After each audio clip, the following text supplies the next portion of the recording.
with a stiff wire. If the mine is booby-trapped, you will have to mark it with a mine marker or other object, then move on. And such mines are either blown in place or pulled out with a long length of rope. Remember, you won't get a second chance to find that booby trap.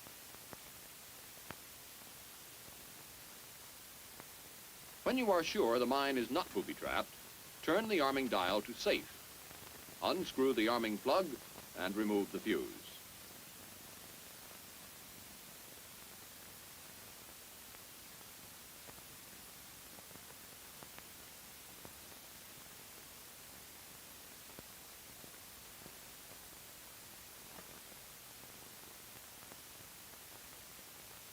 After you put the safety clip on the fuse, you can replace the arming plug and lift the mine out of its hole. Now let's look at the M14, a plastic concussion type anti-personnel mine.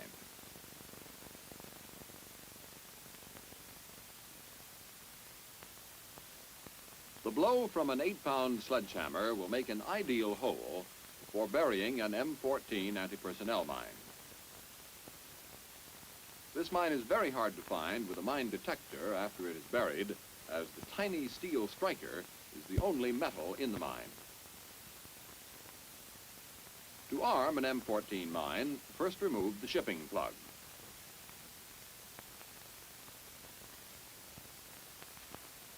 If the shipping plug is in good condition, it means that the striker is all right. If, on the other hand, the shipping plug were damaged, like this one, it would mean that the striker is too long, or the spring has reversed, and the mine should be destroyed.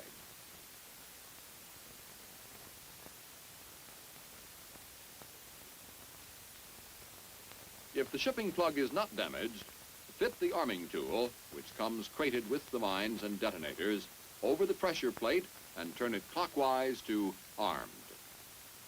Then withdraw the safety clip. If you hear a snap or the pressure plate drops into the mine body, the striker spring has reversed and the striker is in the fired position.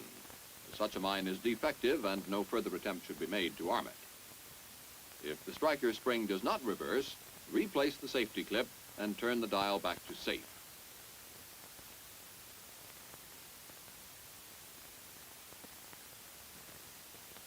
Check the detonator holder to make sure that the red end of the detonator will go into the mine. Any obstruction on the detonator or in the detonator well may cause a premature explosion of the mine. Tighten the detonator against the gasket with the arming tool.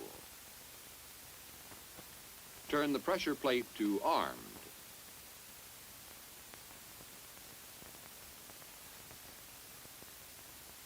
Withdraw the safety clip. Set the mine in the hole with the pressure plate slightly above ground. Tap dirt around the sides to hold it securely.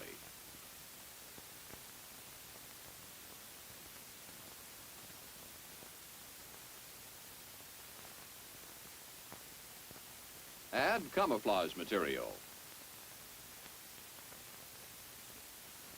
The mine is now installed. If it is necessary to pick up one of these mines, carefully uncover the top. Do not put any pressure on the pressure plate. Then insert the safety clip. Check underneath the mine for booby traps. Then carefully lift it from the hole. Remove the detonator with the arming tool.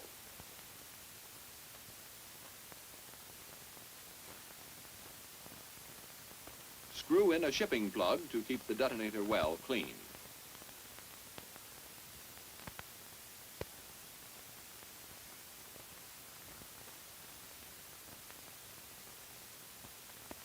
And turn the pressure plate to safe. The M14 mine is now in its original shipping condition. However, if you uncover the mine and find it damaged or the pressure plate is depressed, Do not attempt to neutralize it. Such mines are usually detonated in place. The next mine to be armed is the M16, a bounding type anti-personnel mine. A cross-sectional sketch shows that when the fuse is actuated, a propelling charge throws the mine into the air. Then the main charge explodes, throwing metal fragments in all directions. The first thing is to remove the shipping plug from the fuse well using the box end of the combination wrench. Examine the fuse well to make sure it is clean and empty.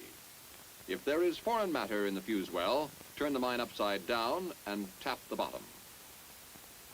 If the mine should appear to be damaged, don't use it, but notify the NCO in charge.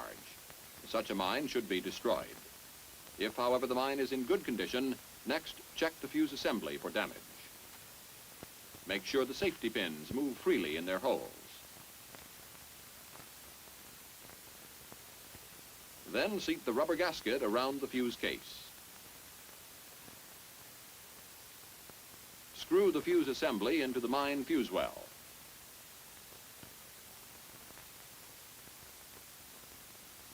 Tighten it against the rubber gasket using the open end of the combination wrench.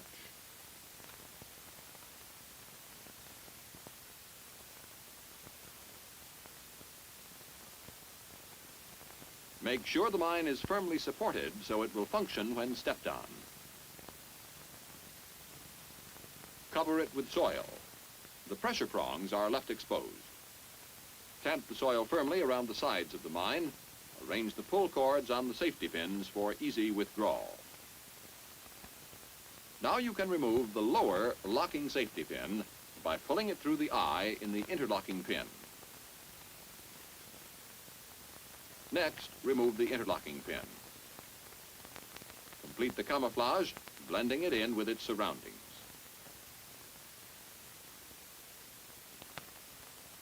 Then pull gently on the upper positive safety pin. The pin comes out easily. If this pin were hard to remove, it would indicate that the striker had been released. In this event, you would have to uncover the mine carefully and put in a new fuse assembly.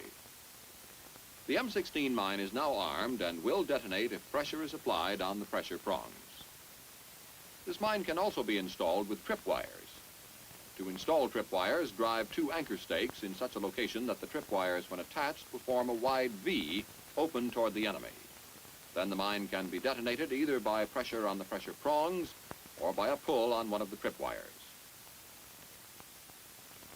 Tie a separate tripwire to each stake. Then run the wire back to the mine. It is best to install tripwires where there are at least 3 inches of grass, weeds, or other growth covering the ground.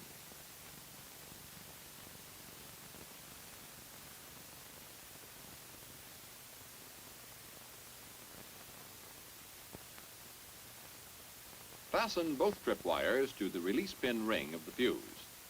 This is always done, of course, before pulling the safety pins.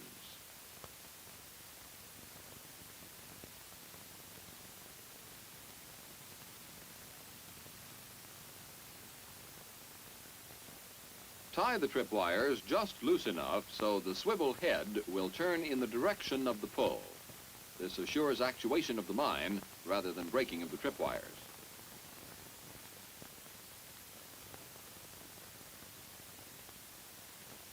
After camouflaging, remove the safety pins in correct order.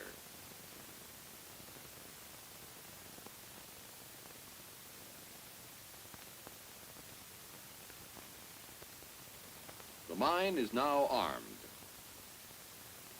The M16 anti-personnel mine is dangerous within a radius of 150 yards and should be disarmed carefully when found. First, insert a length of smooth wire or a nail into the upper positive safety pinhole. Bend it so it can't fall out. Then carefully uncover the mine. If it appears damaged in any way, do not attempt to neutralize it further. Merely mark it. If it looks all right, as this one does, put another wire through the lower locking safety pinhole. Then cut all slack tripwires which are attached to the release pin ring.